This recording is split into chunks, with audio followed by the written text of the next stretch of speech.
furaha. Wachungaji na Wakristo wote tushirikiane, tumwombe Mungu azidi kutupa amani.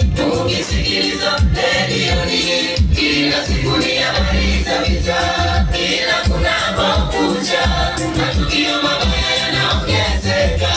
Watu wamekosa msaada sababu amani imetoweka.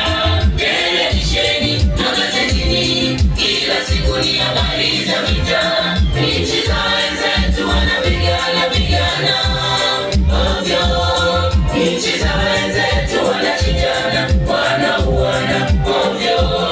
Tatizo amani kwao imepotea, tatizo upendo kwao umekosekana.